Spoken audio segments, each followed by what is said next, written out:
Hey guys, it's Heidi. Welcome back to my channel. And yeah, not in my pajamas. For a change. For a change. Anyway, I just want to read um, two scriptures to you. One comes from Proverbs 16, verse 9. And most of us actually know the scripture. In his heart a man plans his course, but the Lord determines his steps. All right, that's the one scripture.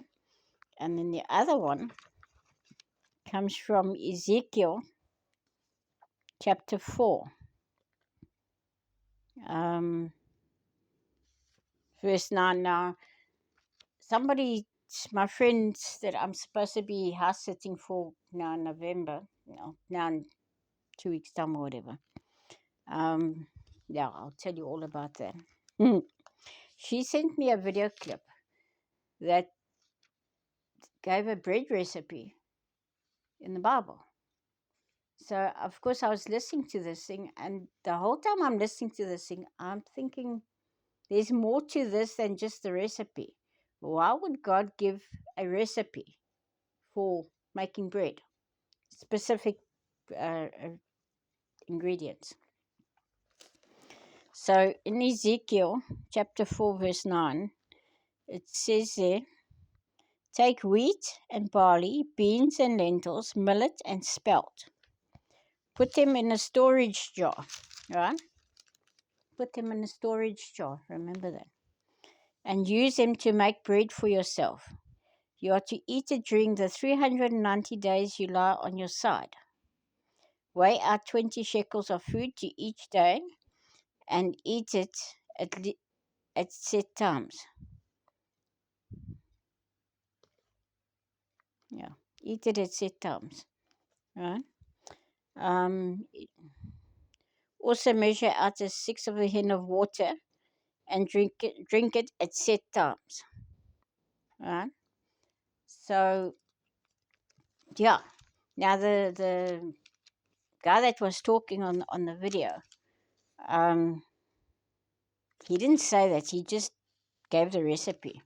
You know, so take the wheat, the barley, the beans, the lentils, the millet, the spelt, and put them into a storage jar, and then use them to make bread for yourself. Because apparently all those ingredients make a complete protein. Right. Okay. So yeah, I'll get back to that. I'll get back to that as well. Um. So I was when I was listening to this video, I thought, no, hang on, I'm going to go read it and not just take this guy's word for it. And I started reading, but I started reading the whole, because people can take things out of context and change the whole meaning of what's been said. So it's actually a siege against Jerusalem symbolized. Sorry, guys, if I'm speaking weird. I've got 2 teeth missing. So I started reading this now.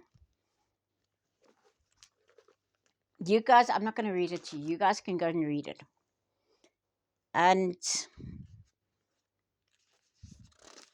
I read the whole thing, and then when I got to the last 2 verses of chapter 4, Heidi sat up straight and paid attention. Right? Verse 16 and 17. He then said to me, Son of man, I will cut off the supply of food in Jerusalem. The people will eat rationed food in anxiety and drink rationed water in despair. For food and water will be scarce. They will be appalled at the sight of each other and will waste away because of their sin. Okay, now this whole chapter is about Israel's sin and Judah's sin or somebody's sin. Judah, yeah. So, yeah, now a few years back, God had spoken to me about buying and storing food that does not need to be kept in the fridge or the freezer, so shelf stable. Like canned beans or sweet corn or whatever. And I started doing that. And then things happened where we needed to actually use that food because we kind of ran out of money. And then after that, you know, I used that to for food for mom and myself, and then of course other people that also needed help. I took from that as well. So the pantry's been depleted, I think twice already or three times already. So I started again now recently, and it's going slowly, but yeah. Um, so that's where all that comes in. All right. Now go back to Proverbs 16, verse 9. In his heart a man plans his course, but the Lord determines his steps. Now, for the last 2 months or so, thereabouts, I have been planning. Hold on, guys. Okay, I came to see the sunset, which changes very quickly. Sorry for the dirty window.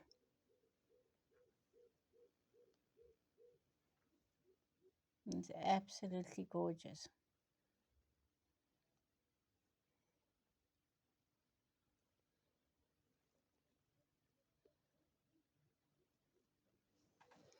I know God has certainly blessed me with a beautiful place that, um,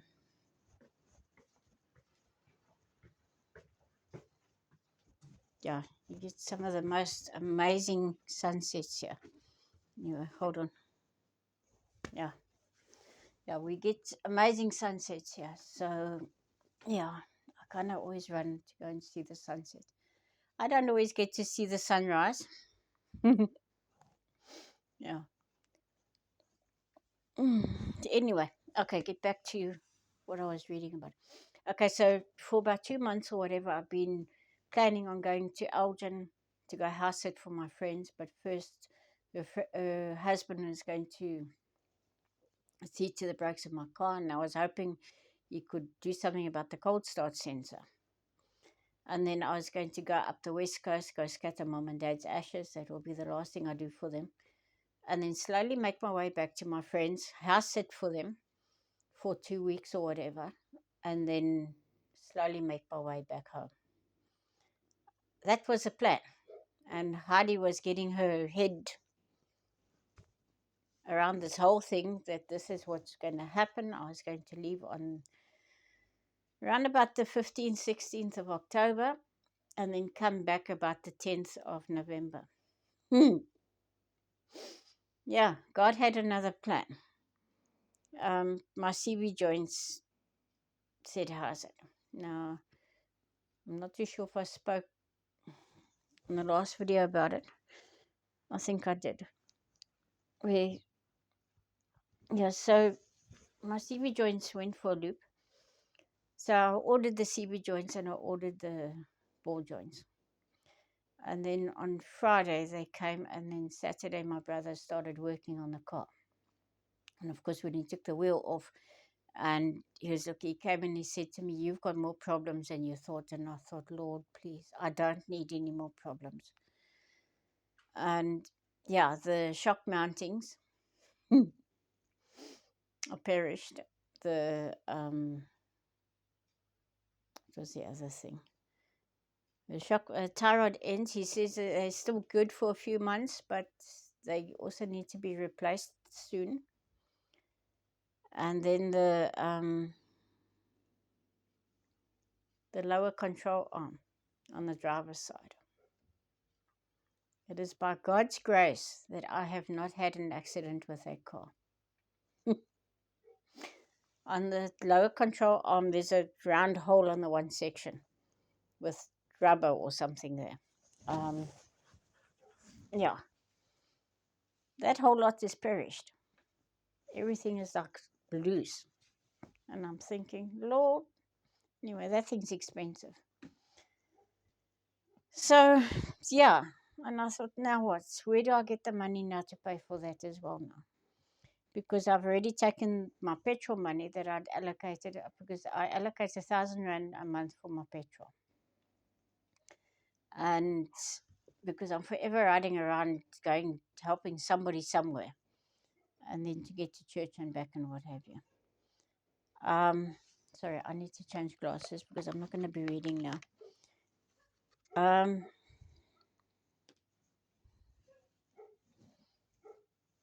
Yeah, so I took the petrol money and I paid for the CV joints and the ball joints. And then I started phoning around now for these other things, the shock mountings, the tie rod ends, and the lower control arm. Because I thought the brakes and the cold start center can now must wait because I can't do anything about that. Yeah, so eventually JP was the cheapest, so I've ordered the stuff. My brother's going to go fetch it tomorrow for me. And yeah, after my brother told me that I needed these things, before I even started phoning around, no, I phoned first to try and find prices. And when I found the prices, I thought, Lord, how am I going to do this? How am I going to do this? So, of course, I kind of just closed my door and I went into the bathroom and I had a good cry. And I thought, Lord, please, what now?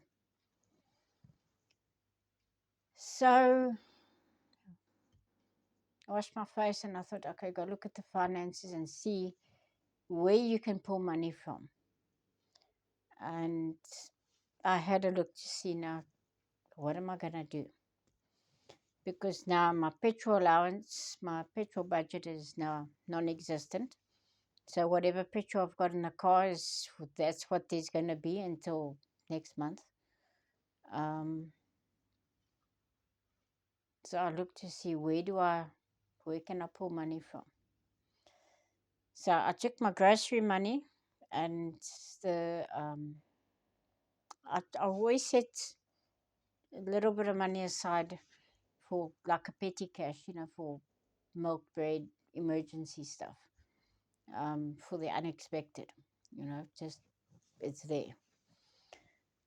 And I took that entire budget and my grocery money because I had to now come up with another 1,800 rand. And I'm thinking, dear God, 1,100 was for the CV joints and the ball joints, and it was 1,060. So, yeah. Now I need another 1,800 rand, which I had to try and find in the budget. And I thought, well, that's the only thing I can do. I've got like 400 rand, 300 rand. And I'm just saying, Lord, Lord, you're going to have to please help me here. Anyway. And then I went and I looked in, I don't know if I'd already mentioned this, but I actually went and I had a look in the freezer. The fridge has hardly got anything. It's got milk and margarine and one or two other things. Looked in the freezer, looked at what meat was left over from last month. I went and I looked in the pantry, what was there. And I'm saying, Lord, you did it before, you can do it again for me. Because my food does not run out. He's never allowed me to run out of food. Do I have meat and 3, 4, 5 types of vegetables and potatoes and rice every night? No, I don't. I will have 1 or 2 decent meals in a week where there's a piece of meat and 2 or 3 vegetables with either rice or potatoes. The rest of the time I just have soup or salad or sandwiches or whatever. Doesn't really matter. Not very fussy. So I thought, Lord, you can do this again. And I looked to see, and I've got enough food to keep me going until next month. Um, yeah. So He comes through for me. And yeah, I'm just, God has been speaking to me, build up this stock of non perishable foods. Now, a few years already, I mean, God's already been speaking to me about this for probably 3 years, maybe a little less, that I needed to do this. And I did start doing it, and of course, got depleted and did it up again, got depleted again. And so I just keep on going. And now, of course, all the stuff with God. I was thinking, God, what now? What now? And then last night, I was actually just thinking about this whole story, thinking, why does God not want me on the road? And how am I going to restock the pantry? And, and, and, and, and. And then I thought, okay, what month are we in? I'm thinking, okay, we're in October. I don't travel anywhere in December and January. That just doesn't happen. And we're in October. So October, I'm not going to travel anywhere. November, the beginning part of November, I would have still chanced traveling somewhere. But after the 15th, 16th of November, I don't want to be on the road. And then I realized, you know what? God is just showing me how He pulled me through now with this car issue. Now my car is going to be fixed, I hope. And I can pretty much take the amount of money minus the petrol money, of course, because now the petrol money, I can take half of it, all right? Plus my grocery money. So I can take half the petrol money plus my full grocery money. I leave the petty cash alone. And I can fill the pantry back up, and add more to it. And I'm thinking, okay, maybe this is why God wants me home now, because I need to now stock. And yeah, I don't know, there's just a sense of urgency in my heart that this needs to be done. And I'm thinking, Lord, how can I do this? And that is what I think. I think this is what God is showing me at the moment. The reason that He needs me to stay put is because the finances that I would have spent elsewhere is now going to get pushed back into the pantry. And yeah, now who's the pantry for? I don't know if the pantry is for me or if it's for someone else. I've got an idea to keep me and my family alive, and my brother and Dominique. Yeah, and those around us that are in need. I don't know about anybody else, but I cannot see somebody go hungry. I can't do that, and that is something that I learned from Mom. It doesn't matter how much we've got or how little we got. If somebody is in genuine need, we will share what we have. And I think that's also one of the reasons why God does not allow my food to run out. And also the water issue. I've never really thought too much about the water. I thought, well, we can open the tap. Yeah, recently we've had water issues. And I'm thinking, how'd it go? You got to start stocking up on water, drinking water as well as other water for like flushing toilet and washing body and stuff like it. Now, when I go up to the farm and I stay in the huts in the field, I wanted to see how much water I actually go through because there's no taps there. It's just a hut in the field. That's what it is. And they have 5 liters of water, drinking water, that they put there. And of course, I carry my 20-liter thing of water with me. In a pinch, I can go through 5 liters a day. That is for cooking, for drinking, and for washing my body, as well as cleaning um, plates and cup and stuff like it. Granted, I do use vinegar. Vinegar, 50% vinegar, 50% water, to actually clean the dishes. Cleans it quite well. Anyway, so yeah, that just God showed me it can be done. Can be done. Anyway. Anyway, guys, so yeah, there's only just 2 things that I really wanted to talk about. That, yeah, we can make our plans, but God orders our steps.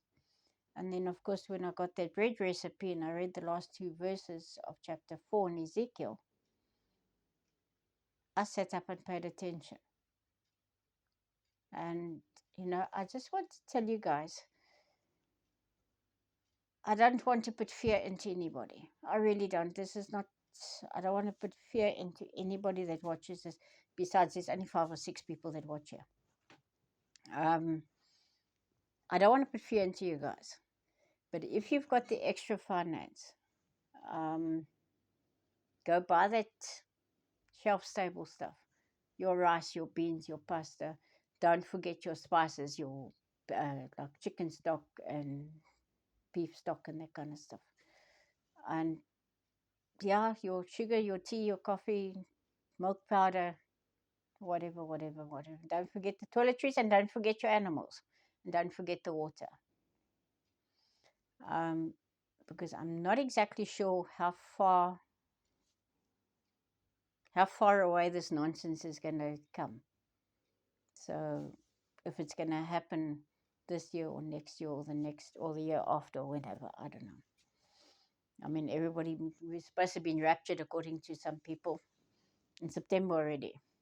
Okay, we're still here. So I don't know when this stuff is going to happen, but just please pay attention. If you've got a vegetable garden, that's great. If you know how to can things, can your produce and keep it safe, so that you and your loved ones there's food.